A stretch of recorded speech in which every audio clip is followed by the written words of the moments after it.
What's going on, guys? Dave Palmer, the Leo King, and I came back to the farm today for this Uncut. And what do I want to say about this Uncut? Well, life is like a box of chocolates, and you never know what you're gonna get, but you know exactly which chocolate you want. There's a way to get that chocolate if you just kind of let go. What's going on, everybody? It's David Palmer, Leo King, and this is my show, Uncut Astrology, where I take off the mask or the veil and go deep into the astrology for the week of June 17th through the 23rd of 2015. What's going on, everybody? Finally, we had that new moon in Gemini. We had Sun and Mars conjunct with the new moon. Finally got out of the Mercury retrograde. Woo! You know what? It can finally feel like there is some sort of relief, no matter how it will come, and it will probably come in the weirdest ways that you never thought possible. That's one thing about Mercury still out. Well, not out of its shadow period yet, especially with big square to Neptune this week. We still do not have all the facts, even though we're trying to find it with the Sun finishing up in Gemini and Mars finishing up in Gemini this week. It's like, oh my gosh, we're trying to get all this information as fast as possible and get on the track and get our strength going and move forward in a direction all at the same time. Woo, it could just become like, oh man, how do we figure this out? Or it's like you doubt. You know, one thing about Neptune is it's very unsure. It also, in the negative sense, when it squares to Mercury, anybody that you see with Mercury square Neptune, you know, it's very self-doubt of your own spiritual abilities, of how things are going to happen, how the universe is going to deliver the information that you need, or just the life that you need, or just the care that it has. So we are being still tested, but I think we've come into a much better position finally. And this position is for you to be able to realize that it's all going to happen in ways you don't fully understand. Unfortunately, Mercury square Neptune out of a retrograde in a shadow period is not knowing it all. There's no way to know it all right now. And especially when you might think, oh my gosh, I'm going to be doing this, and how is this going to happen? It'll happen, just probably in a way you never dreamed, thought possible. And this week it's about things happening that you didn't think were possible. That's because as well, the Sun leaves Gemini, comes into Cancer. So we're gonna have a big shift. We're coming into the solstice period. We are stepping into Cancer, and if you look at Cancer for the next 30 days, this is gonna be the first transit we've had of the Sun where it's gonna be, there's gonna be some intense transits. I'm not saying it's not hell, or it's not it's not like the easiest in the whole world, but you know what? This Cancer transit's definitely going to be a lot of fresh air, and I think a lot of us getting our comfort back, our emotions back, learning to take care of ourselves, especially because I think we've been through a lot. You know, Cancer's not all about being on top of the world. It's about being on bottom. It's about being in your bed. It's about being in your pajamas. It's about taking care of yourself through chicken noodle soup. It's about making sure, you know, that you're with your family. It's about making sure that you feel comfortable in life. And with Mars that's about to come into Cancer, that won't happen till next week, but we are getting prepared for the universe to really come in and make sure that we're knowing how to handle all this stuff, handle our life, handle our situations in a more emotional sense. And it is emotions that are coming up powerfully in our life, as you're going to see as we exit this week.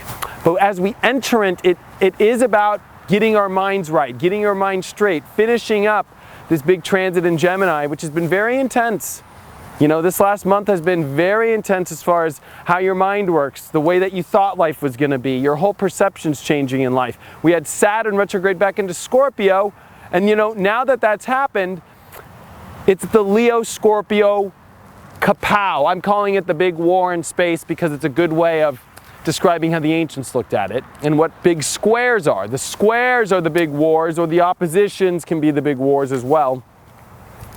But this big square happening of Saturn in Scorpio to all this Jupiter, Venus, which will be retrograding soon in Leo. This is also going to be Venus, which is getting out of, well, it's not getting out of, but it's going to stay in Leo and get ready to come into its shadow period. So we're about to enter some very, very weird, powerful relationship doorways here, with Venus getting ready to come into its shadow period and get ready for a retrograde on July 26th. Put that date down in your calendar. But where I'm going with this is, how do we remain positive no matter what? How do we still trust that we can still live a life of happiness and extreme positivity? With Jupiter in Leo, Venus in Leo, and the Moon in Leo through this weekend, which you're going to actually see, go out Friday, Saturday night and look out at the sunset and go watch as the Moon rises up. You're going to see out there on that descendant, you will see Jupiter rising with it. You'll see Venus. It's going to be beautiful. And it is about this beauty to find back in our life. We got to have our head straight though. We more importantly got to make sure that we know how to take care of ourselves. Because Saturn in Scorpio is unveiling deep truths in our life.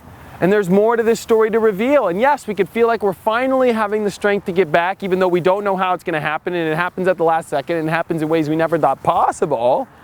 We do have to find a way to find that happiness still, and find a way to be positive about situations that we don't know how it's going to turn out, unfortunately. We do not know. It's going to be crazy. It's going to come in crazy ways. And I think that, I think it's important to make sure that you don't lose hope. This is not about a time about losing hope. Trust me, I think we're all tested right now when we lose hope. Saturn in Scorpio can sometimes be looked at as kind of, colder, darker, but really what it's doing is it's just trying to make our light the greatest light ever. Because if we're not passionate about something, if we're not really into something, if it's a bad business deal, if it's a bad, if it's bad, bad contract, if it's a bad intimate relationship, it's not going to work. No way.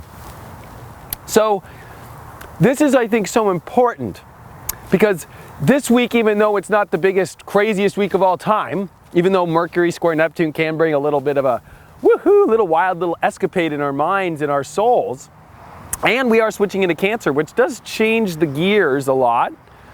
I think this gear change is one that we're ready for. We're ready to start to kind of plant and find some of our security, because without that Cancer in life, you're not able to feel safe.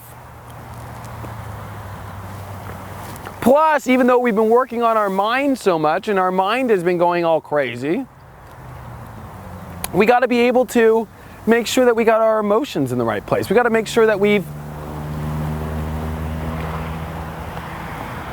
we're starting to take care of ourselves, because I don't think that the energy that we've been in, it's not easy to take care of yourself in it. It's so erratic, it's so all over the place. We have been through a mental, crazy wild storm. Exciting, up and down, left and right. I think last week I described 1 minute you could be in heaven and the next minute be in hell, and then it comes right back to heaven and then it goes right back to hell. It kind of goes, it's, I think a lot of that shifty energy by the end of this weekend, and especially into next week, you're going to start to see finally shift. And, the moon's going to come through Leo, it's going to come into Virgo. There's definitely a lot of energy kind of like about re-bringing ourselves back into the equation of life, refining our self again, and getting a grip on our life again. And this week is about grip again. This week is about, finally seeing where we've been illusioned in ourself, or delusional, or we haven't been seeing things correctly, or finally the universe, shows you on how to understand or change your mind or change the way that you're going about things in your life. So, sorry, I'm hungry and I wanted to eat a little clementine in the middle of this. I came back to the farm today. And Saturn in Scorpio is here to finish things out, So this is a big time of us doing the work, finishing the stuff out. I really just think that this is a great week. I think that the only thing might be confusion or disillusion in your mind. That's the negative. I think it's a very positive week though. And I think that this is a week we've all been waiting for, And as far as the relationship stuff goes with Venus, Venus, when it comes into a shadow period, just means that, you know, watch whether that's past life stuff, whether that's very important people in your life, but watch how those people are integrating. Who are the people in your life? Who are the people that make you happy? What is it about yourself too? Venus is more than just relationships. It is your self-value of self. Are you really valuing the person you are? Maybe it's time to revalue who you are. And I think that's what we're coming into over the next, you know, this summer and winter, wherever you're at in the world. It's about a new value of self, a new you that's being born with Saturn and Scorpio and transformed. And that's really what this is. This is about trusting the universe, about the new you that you're forming, and how alien it feels, and how odd it feels, and how you have no idea how it's gonna work, and trusting that it's gonna work out. It all starts with finding to be comfortable in the new you that you are, and that's what we're gonna start to really find for the first time, with a pillow that finally comes in with the sun coming into Cancer. So that's what I have to say. Please join me on my website, leoking.lookstack.com, if you want to subscribe to my daily application with and website with daily video feeds and my text notifications, everything. It's all on my website, leoking.lookstack.com. Also, my Saturn in Scorpio survival guide video is now available for download and purchase for only $4.99. You can get your survival guide. It's a 20-minute video where I give you the best way to survive Saturn in Scorpio for the next 3 months. Get it now, inclusiveastrology.com. Thank you guys for all the support. I love you from all of my best in my heart, and I will see you guys. Oh, and my spiritual dance music's up if you want to get you know, my card reading for the next couple weeks of the new moon. I do a house music mix. We talk about astrology. That's on spiritualdancemusic.com. Thanks so much for all the support, guys, and I will see you on the next Uncut.